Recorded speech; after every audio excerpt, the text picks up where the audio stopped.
지금 우리는 그 2025년을 살고 있잖아요. 예.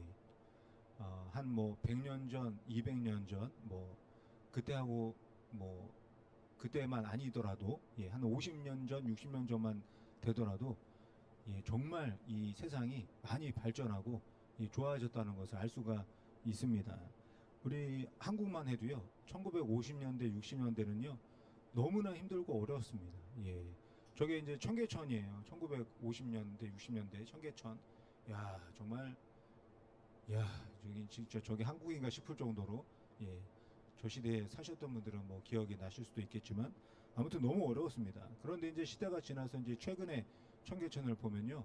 완전히 달라졌습니다. 이게 청계천인가, 예, 싶을 정도로 정말 많이 바뀌게 되었습니다. 우리가 살고 있는 지금은요, 예전에 예, 과학 잡지에서나 볼 수 있는 것들을 우리가 지금 이 시대에 다 보면서 누리면서 살아가고 있습니다. 공상 과학 영화에서만 봤었던 것들을 지금 다 보면서 살고 있어요. 제가 초등학교 때 과학 잡지를 봤는데요.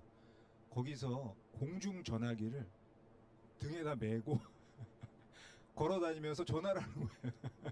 걸어 공중 전화기. 근데 핸드폰을 상상했었던 것 같아요. 근데 핸드폰이 우리가 지금 들고 다니는 것처럼 그렇게 생겼을 거라고 상상을 못한 거예요. 그 당시에는. 예, 공중전화를 딱 메고 걸어 다니면서 그걸 보면서 야, 이제 이런 게 나올까? 막 이런 생각을 예, 어렸을 때 한 적이 있었습니다. 예, 상상만 하던 그 전화기가요. 엄청나게 발전을 합니다. 처음에 어, 전화기가요 집집마다 없었었어요. 예, 집집마다 없었다가 없어가지고 예, 필요하면 밖에 나가서 이제 공중 전화기 있잖아요. 예, 저 빨간색 저기다가 동전을 놓고 돌려가지고 예, 이렇게 전화를 했습니다. 그러다가 이제 버튼으로 바뀌고 공중전화 카드가 나오고 막 그렇게 됐죠. 그러다가 좀 지나니까요 삐삐라는 게 생겼습니다. 예, 그래서 그걸 예, 번호로 확인하고 막 그랬었죠.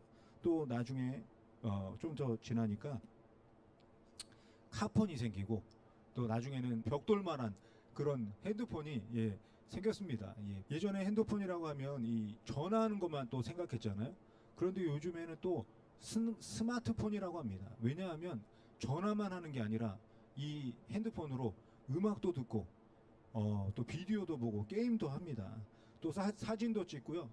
문자나 이메일도 보내고 심지어는 워드 작업, 엑셀 작업도 다 할 수 있게 되었습니다. 처음 가는 길도 이제 예, 뭐 지도 찾아보고 이런 사람 아무도 없습니다. 예, 그냥 핸드폰 찍어서 처음 찾아가는 길 가게 되는 거죠. 또 은행 일도 다 핸드폰으로 하고 식당 같은 거 예약할 때도 핸드폰으로 합니다. 예, 무엇을 물건을 산 다음에 계산할 때도 다 핸드폰 갖다 대고 예, 계산을 하는 그런 세상이 되었습니다. 예, 너무나 많이 발전해서 너무나 편리하고 좋은 세상이 되었습니다. 그렇다면 이렇게 좋아진 세상에 사는 사람들은 행복할까요? 좋아지고 편해지면 이 행복해져야 될 것 같은데 그렇지 않은 것 같습니다. 예전보다 더 많은 그 스트레스를 받으면서 사람들이 살아가고 있는 것 같아요. 스트레스의 종류도 정말 예, 다양해진 것 같습니다. 이 다양한 스트레스 때문에 다양한 질병이 생겨나는 것을 볼 수가 있습니다. 오죽하면 이 그 모든 병의 원인이 만병의 근원이 스트레스다 이런 말을 하겠습니까? 심지어는 감기에 걸려서 병원에 갔는데 이 감기 걸린 이유가 스트레스 때문이라고 말합니다. 스트레스를 받아서 면역력이 떨어지니까 이 감기 바이러스에 쉽게 걸리게 됐다 이런 이야기를 하는 거죠. 100년 전, 200년 전에 살았던 사람들도 스트레스가 있었을 겁니다. 그런데 지금 예, 최첨단 시대를 살아가는 이 시대에 살아가는 사람들은요. 정말 심한 스트레스를 받으면서 살아가는 것 같습니다. 그래서 이 스트레스를 잘 해소하려고 노력을 많이 하는 것 같습니다. 스트레스를 풀기 위해서 뭐 하실까요? 뭐 제일 많이 하시는 게 운동인 것 같아요. 뭐 걷기도 하고 뛰기도 하고 또 어떤 분들은 다 같이 모여서 댄스도 하고 노래도 부르고 예 그렇게 스트레스를 풉니다. 맛있는 음식이 있는 맛집을 찾아가서 먹기도 하고요. 또 집에서 예 누워서 TV도 보고 영화도 보면서 또 스트레스를 풉니다. 좋은 곳에 예, 여행 가서 스트레스를 풀기도 하죠. 그런가 하면 친구들과 만나서 이야기를 하면서 스트레스를 풀기도 합니다. 스트레스를 풀기 위해서 많은 방법이 있는 것 같아요. 이 여러 가지 방법 중에서 이야기를 하면서 스트레스를 해소하는 방법이 정말 좋은 방법 중에 하나라고 어떤 한의사분이 저렇게 이야기하신 것을 볼 수가 있습니다. 이야기를 하면서 이 마음속에 쌓여져 있었던 스트레스를 해소하는 것 같아요. 특히 어떤 방법으로 이야기를 할 때 스트레스가 많이 풀리나 이렇게 조사를 했더니 그 상당 부분, 상당한 퍼센트가 뒷담화로 이야기를 할 때 스트레스가 많이 풀린다 이렇게 말했다고 합니다. 뒷담화가 뭔지 아시죠? 그 자리에 없는 사람에 대한 이야기를 하는 겁니다. 그 사람이 있을 때는 할 수 없는 이야기를 그 사람이 없을 때 하는 거죠. 그러면 어떤 일이 생기는지 아세요? 이 몸에서 호르몬, 옥시토신이라는 호르몬이 나온다고 합니다. 그러면 그 호르몬이 이 스트레스를 해소해주고 행복하게 느끼게 해주는 그런 역할을 한다고 합니다. 예나 지금이나 정말 심한 스트레스를 주는 관계가 있는데요. 그 관계가 이 시어머니와 며느리의 관계가 아닌가 그런 생각이 듭니다. 스트레스가 엄청난 것 같아요. 그래서 이 시어머니들은 며느리 때문에 스트레스를 받고 며느리들은 시어머니 때문에 스트레스를 받습니다. 그래서 이 스트레스를 풀기 위해서 어떻게 할까요? 시어머니들은 시어머니 모임에 가는 거예요. 며느리들은 며느리 모임에 갑니다. 그래서 시어머니들은 며느리 이야기를 하고 며느리는 시어머니 이야기를 하면서 이 스트레스를 푸는 것 같습니다. 직장에서도 마찬가지인 것 같아요. 부하 직원들은 모여가지고요. 직장 상사에 대한 불만을 막 이야기를 합니다. 그리고 직장 상사들은 부하 직원에 대한 이야기를 하면서 너무 답답해 하는 거예요.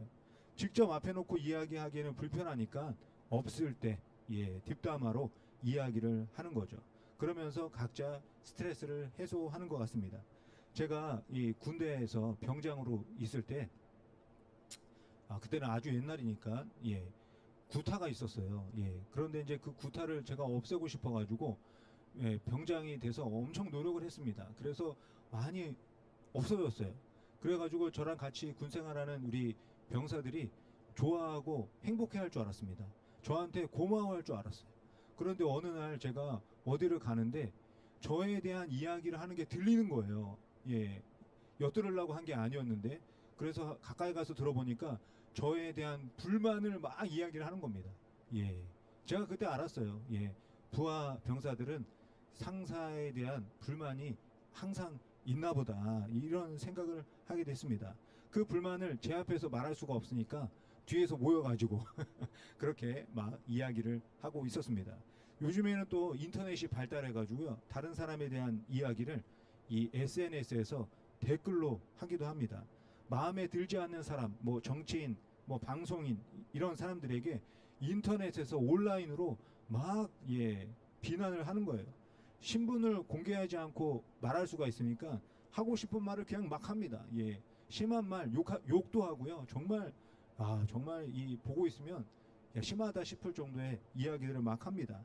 마음에 들지 않는 사람에 대해서 실컷 이렇게 글을 쓰고 스트레스를 푸는 거죠. 그런데 이렇게 상대방이 없는 곳에서 뒷담화나 또 댓글로 스트레스를 푸는 것은 좋은 방법은 아닌 것 같습니다. 너무 일방적이잖아요. 상대방이 지금 어떻게 반응하는지 보지 않고 내 생각만 하는 겁니다. 서로 만나서 무슨 이유 때문에 그런지 물어보고 서로를 이해해야 하는데 그냥 마음에 들지 않는다고 말을 함부로 하고 댓글을 그냥 있는 대로 쓰는 겁니다.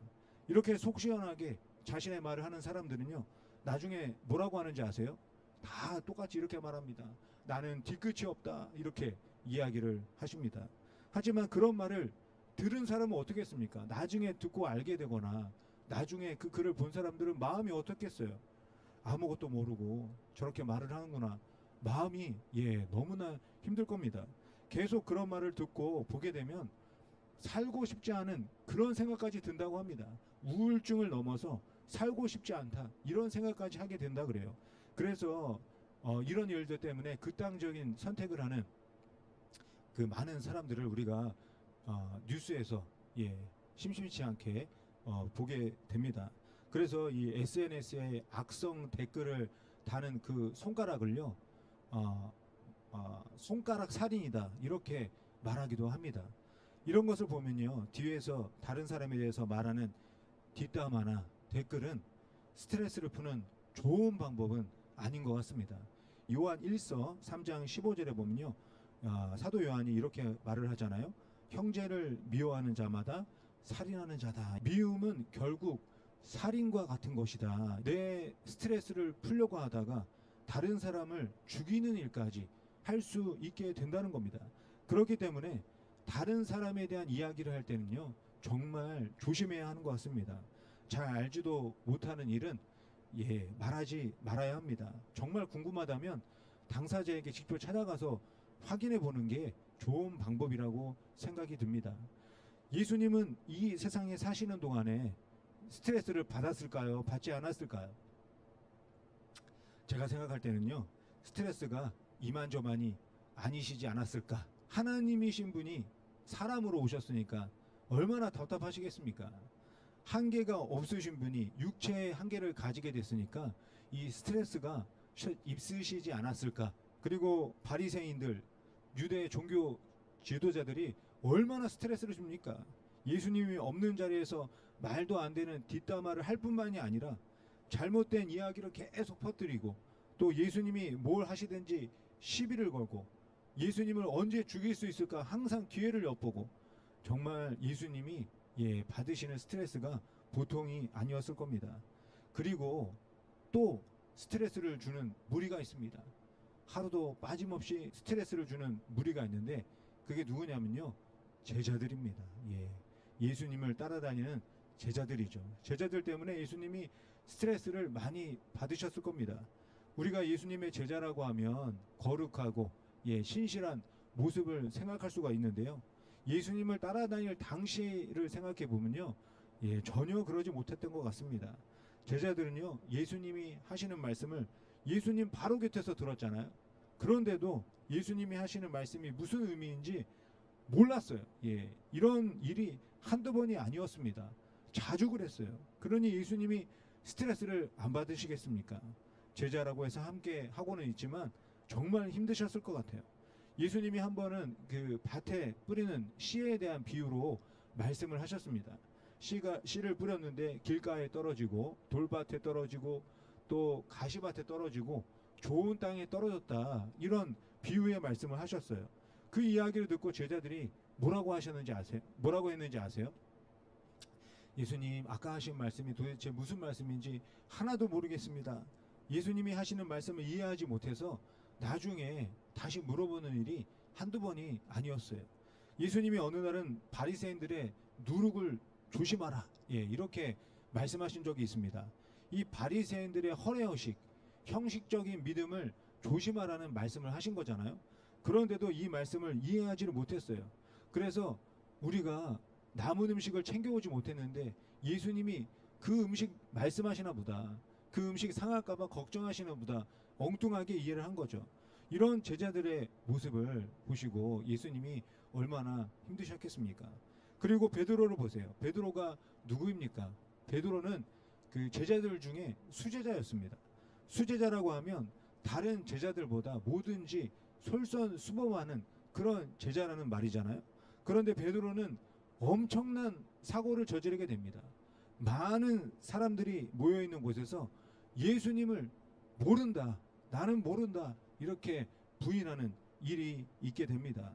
수제자라고 베드로가 항상 앞에서 나서기를 좋아했었는데 결정적인 순간에는 예수님을 모른다고 말하고 있는 거예요. 또 도마는 어떻습니까? 예수님이 무슨 말을 해도요, 믿지를 않았습니다. 항상 의심만 했어요. 의심이 나쁘다는 이야기가 아닙니다. 문제는 의심만 했다는 겁니다. 그리고 가룟 유다도 예수님의 제자였어요. 그런데 언제부턴가 예수님을 팔아 넘길 생각만 하고 있었습니다.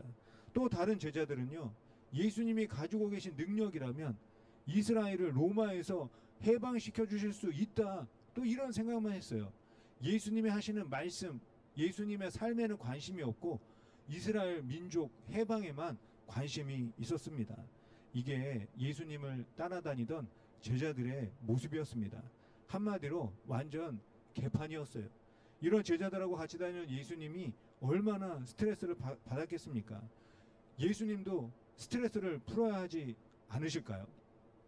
하나님께 기도할 때 뒷담화 좀 해야 되지 않으시겠습니까? 하나님한테는 무슨 말해도 괜찮지 않을까요? 베드로 욕도 하고 도마 또 그 유다 흉도 좀 보면서 스트레스를 풀어야 하지 않을까요? 그러면 옥시토신이 나와서 예수님 스트레스 해결해주고 기분 좋게 만들어주지 않겠습니까? 그런데 예수님은 그렇게 하지 않으셨습니다.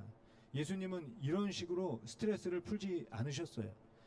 하나님 앞에서 제자들의 과거를 하나하나 들춰내지 않으셨습니다. 부족한 제자들에 대해서 어떤 흉도 보지 않으셨어요. 오늘 우리가 함께 읽은 말씀, 그 요한복음 17장을 보면요, 1절부터 5절은 예수님이 스스로에 대해서, 자기 자신에 대해서 기도하시는 말씀으로 기록되어져 있습니다. 그리고 6절부터 예수님이 제자들을 위해서 기도를 하시고 있는 거예요. 그 기도를 잘 보면요, 부족한 제자들의 과거를 들춰내거나 제자들이 없는 곳에서 뒷담화를 하지 않으시는 거예요. 오히려 예수님은 제자들에 대해서 놀라운 이야기를 하십니다. 지금은 부족하고 형편없지만 앞으로는 좋아질 거라고 믿습니다. 이렇게 말하신 게 아니라는 거예요. 예수님이 제자들에 대해서 어떻게 말씀하시냐? 전부 다 과거형으로 말씀하고 계십니다. 6절 말씀을 보시면요, 제자들은 말씀을 지켰습니다. 그리고 7절에서는 제자들은 하나님이 베풀어 주신 것을 알았습니다. 8절에서는 제자들은 하나님과 예수님을 알고 믿었습니다. 아까 말씀드렸지만 지금 예수님 눈앞에 있는 제자들은요, 형편이 없었습니다. 부족한 거 투성이었어요. 이해력도 부족했고 게다가 의리도 없었습니다. 예수님이 십자가에 달려 돌아가실 때 다 뿔뿔이 도망치고 말았던 제자들이었습니다. 그런 제자들이 눈앞에 있는데도 예수님은 제자들에 대해서 뭐라고 말씀하고 계십니까? 믿음이 훌륭하였다. 과거형으로 말씀하고 계시는 겁니다. 미래에는 좋아질 것이다. 이렇게 말하는 것이 아니라 이미 좋았다. 과거형으로 말씀하고 있는 것을 볼 수가 있습니다. 정말 놀랍지 않으신가요? 예수님도 스트레스를 많이 받으셨을 텐데, 그래서 하나님께 제자들에 대해서 욕도 하고 흉을 봐도 누가 뭐라고 할 사람이 없는데도 그렇게 하지 않으시는 거예요. 제자들을 바라보시면서 나를 잘 믿었다. 나의 말을 잘 이해했다. 나를 잘 따라왔다. 제자들이 과거부터 잘하였다고 말씀을 하고 있는 겁니다. 예수님은 어떻게 이렇게 말씀하실 수 있는 걸까요? 제자들을 긍정적으로 보시니까 이렇게 말하시는 걸까요? 예수님을 따르던 제자들을 보면요, 아무리 봐도 긍정적으로 볼 게 하나도 없었습니다. 제자들을 긍정적으로 보신 게 아니라는 거예요. 그렇다면 어떻게 보신 걸까요? 예수님은 제자들을 긍정적으로 보신 게 아니라 믿음으로 보신 겁니다. 예수님은 제자들을 보시면서요, 믿었다는 거예요. 지금은 부족하고 나약한 제자들이지만 반드시 변화되고 성숙하고 성장할 것이라고 기대하신 것이 아니라 내 앞에 있는 제자들은 하나님의 말씀을 잘 믿고 잘 따랐던 제자들이었습니다. 이렇게 고백하고 계시는 겁니다.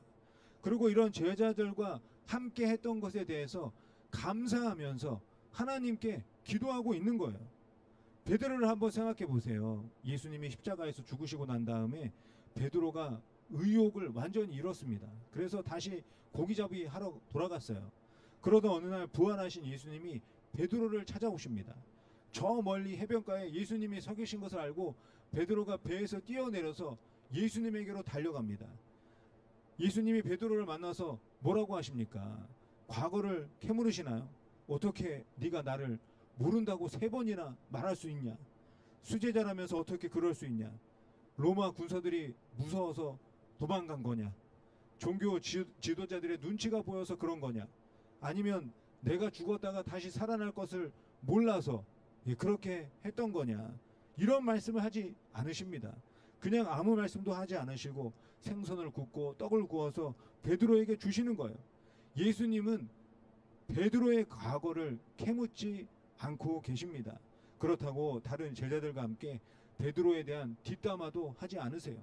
SNS에 댓글을 써가지고 스트레스를 풀지 않으십니다. 예수님은 베드로를 찾아가서 먹을 것을 주고 난 뒤에 베드로에게 뭐라고 하셨는지 아시나요? 요한복음 21장에 보면요, 요한의 아들 시몬아, 네가 나를 사랑하느냐, 이 말씀만 하고 계시는 겁니다. 저 같으면 네가 나를 사랑했었니? 사랑하기나 한 거니? 이렇게 말했을 텐데 예수님은 이렇게 말씀하지 않으십니다. 네가 나를 사랑하느냐, 이렇게 물어보시는 거예요. 이것은요, 과거의 잘못과 실수를 가지고 있는 베드로에게 물어보는 질문이 아닙니다. 이제부터는 베드로가 나를 사랑할 거라고 믿는다, 이렇게 말씀하시는 것도 아니에요. 네가 나를 사랑하느냐, 이 말씀은 베드로가 예전부터 지금까지 그리고 앞으로도 나를 사랑하는 베드로라고 나는 믿는다, 나는 믿었다, 이렇게 믿음으로 고백하고 계시는 겁니다. 이런 예수님의 말씀을 듣고 베드로가 대답하잖아요. 내가 주님을 사랑한 줄 주님이 아십니다. 이 베드로의 고백은요, 예수님의 말씀이 너무 당황스러워서 다른 할 말이 없어서 이렇게 질문 피하고 싶어서 예수님이 다 아십니다, 이렇게 말하는 게 아니에요.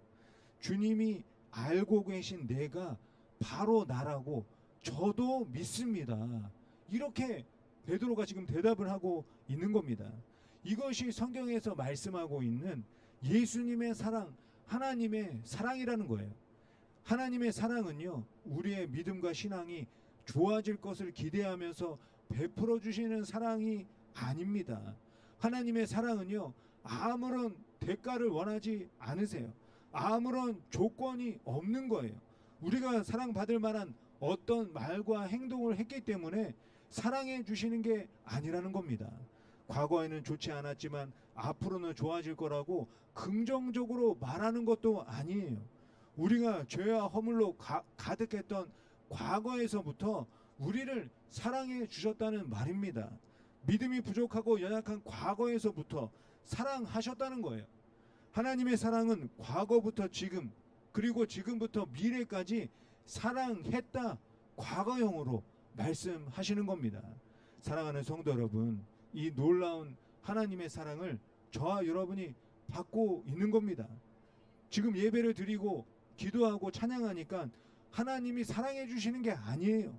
하나님은 저와 여러분을 처음부터 사랑했다라고 말씀하고 있는 겁니다. 이런 놀라운 은혜와 사랑을 받은 저와 여러분은 어떻게 해야 하겠습니까? 지금 내 주위에 있는 가족과 이웃을 보면서 어떻게 해야 하겠습니까? 과거를 들춰내야 속이 시원하시겠습니까? 그 사람의 부족하고 나약한 일들을 갖고 뒷담화를 해야 스트레스가 풀리고 행복하시겠습니까? 다 옛날 이야기인데 어떠냐?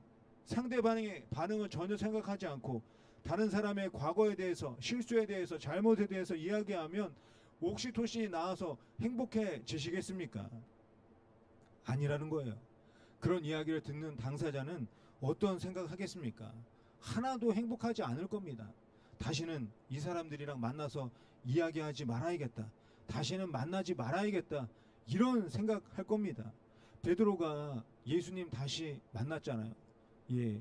이런 베드로를 보고 한국에서 뭐라고 말하는지 아세요? 버릇도 낯짝이 있지 이렇게 말하는 겁니다. 베드로가 예수님을 다시 만나기에는요, 너무나 큰 잘못을 가지고 있었습니다. 체면이 있다면 이런 과거를 가지고 예수님을 만날 수가 없는 겁니다. 그런데 어떻게 다시 만날 수 있었을까요? 나의 과거를 믿어주고 나의 현재를 믿어주고 나의 미래를 믿어주는 예수님 때문에 만날 수가 있었던 겁니다. 사랑하는 성도 여러분, 교회는요, 다른 사람의 잘못을 들춰내고 캐묻는 곳이 아닙니다. 그렇다고 과거의 실수나 잘못이 아무것도 아니다, 이런 말을 하는 것은 아닙니다. 과거의 실수나 잘못은 하나님께서 평가하실 거라는 겁니다. 우리는 서로 과거의 실수나 잘못을 볼 것이 아니라 하나님의 사랑으로 서로를 바라봐야 하는 겁니다. 우리는 서로 사랑하면 되는 거예요. 우리 그 미국의 아주 그 존경받는 대통령 아브라함 링컨 잘 아실 겁니다. 이 남북 전쟁 때 남북 전쟁을 잘 끝내고 미국을 하나로 만든 대통령이에요. 이 남북 전쟁 당시에 아주 유명한 이야기가 있는데요. 이 그 아브라함 링컨은 북군이잖아요. 이 북군의 총사령관으로 지금 저 사진에 보이는 이쪽에 보이는 그 장군을 임명하는데 그랜트라는 이 장군을 북군 총사령관으로 임명을 하게 됩니다. 그런데 이 임명 소식을 듣고 주변에 있던 그 사람들이 다 반대를 해요. 왜냐하면 저 그랜트라는 사람의 과거가 형편이 없었습니다. 예. 학교도요 간신히 졸업했어요. 그리고 그 과거에 아주 심한 음주, 그 술에 아주 그냥 빠져 있는 사람이었고 도박에도 빠져 있었던 그런 사람이었습니다. 문제가 너무 많고 부족함이 너무 많은 사람이었어요. 그래서 반대를 했습니다. 그런데도 링컨은 이 그랜트를 총사령관으로 임명을 합니다. 그 임명을 받고 이 그랜트가 전쟁터에 가서 어떻게 한지 아세요? 자기가 총사령관인데도 병사들과 함께 땅바닥에서 잠을 자면서 전쟁을 승리로 이끌게 됩니다. 그리고 이 그랜트는 나중에 미국의 18대 대통령이 됩니다. 8년 동안 미국을 이끌게 됩니다. 그리고 우리가 사용하는 $50 지폐 모델이 이 그랜트 라는 것을 우리가 보게 됩니다. 만약에 아브라함 링컨이 그랜트의 과거만 캐묻고 있었다면 이런 일은 절대 있을 수가 없었을 겁니다. 사랑하는 성도 여러분, 하나님은 우리를 믿음으로 보십니다. 과거를 좋게 보는 그런 정도가 아니라는 거예요. 과거도 현재도 미래도 하나님은 사랑했다라고 말씀하고 계시는 겁니다. 너의 과거를 사랑했다. 너의 현재를 사랑했다. 너의 미래도 사랑했다. 이렇게 말씀하고 계시는 겁니다. 얼마나 놀랍고 감사한 일입니까? 이런 은혜와 사랑을 누리고 있는 저와 여러분은 어떻게 살아가야 하겠습니까? 겸손하게 살아가야 하는 겁니다. 예수님의 은혜와 사랑을 가지고 겸손하게 이웃을 바라보고 사랑하며 살아가야 하는 겁니다. 다른 사람의 과거와 현재와 미래를 하나님과 함께 겸손하게 사랑하셔야 하는 겁니다. 과거를 들춰내고 평가하고 비난하고 그렇게 하지 말고 겸손하게 서로 사랑하면서 살아가시기를 바랍니다. 나의 과거를 캐묻지 않고 과거형으로 사랑하시는 하나님의 은혜와 사랑을 함께 나누면서 살아가시기를 바랍니다. 저는 우리 교회가 이런 교회가 되기를 소망합니다. 서로의 과거를 캐묻고 들춰내는 그런 교회가 아니라 과거형으로 서로를 사랑하는 교회가 되기를 기도합니다. 그래서 모두 함께 하나님의 은혜와 사랑을 나누며 행복하게 살아가는 저와 여러분 그리고 하와이 순복음 교회가 되기를 간절히 기도하고 있습니다. 이 자리에 있는 우리 모든 성도님들도 함께 기도해 주시기 바랍니다. 우리가 과거를 들춰내기보다는 과거형으로 사랑하면서 함께 나아가는 우리 모든 성도님들 될 수 있도록 또 우리 하와이 순복음교회 모든 성도님들 될 수 있도록 기도해 주시기 바랍니다. 그렇게 살아갈 때 하나님께서 이 교회를 축복해 주시고 우리 모든 성도님들의 삶을 통해서 하나님의 사랑을 나누고 베풀어 주실 줄 믿습니다. 우리 함께 기도하겠습니다.